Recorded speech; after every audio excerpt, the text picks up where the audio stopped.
If your grades aren't where you wanted to be, it's probably not because you're stupid or lazy. It's just because you're making one of these three deadly study mistakes.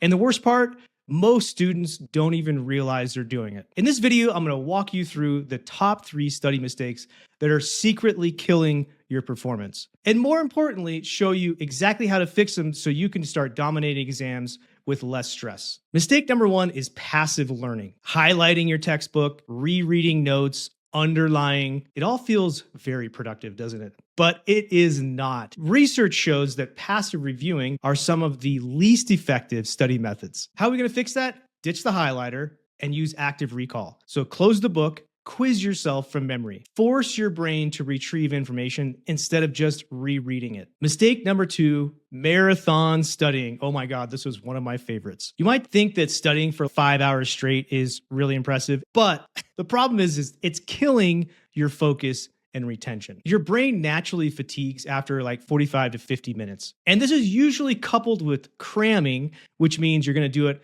2 days before the exam. So how are we going to fix this? You're going to break your studying into focused 45-minute sessions, followed by 10 to 20-minute breaks maximum 3 times a day. This way, you're going to retain more, burn out less, and actually, mistake number 3 is the last-minute cramming.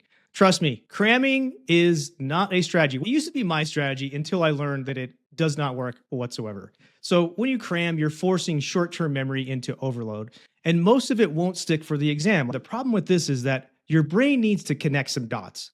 And when does it connect the dots? When you're sleeping. And so if you only have 2 sleeps between when you started studying and the exam, there's a lot less dots that are going to be connected, right? And so you're not going to be able to retain that information very well.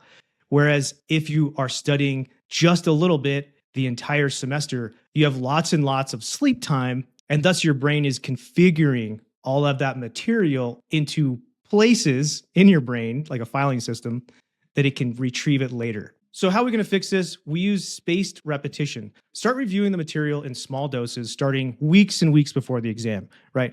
Let time and repetition and sleep cycles do the heavy lifting for you. Cool. If you can avoid these 3 mistakes and replace them with smarter strategies, you're already ahead of 90% of students. If you want the complete blueprint to studying smarter, faster, and more efficiently, I put together a free Study Hackers survival guide for you that breaks down the full system I use to crush exams and graduate the top of my class and become a board certified general surgeon. It's totally free. Just click the link in the description below and grab your copy. All right, I'll see you in the next video.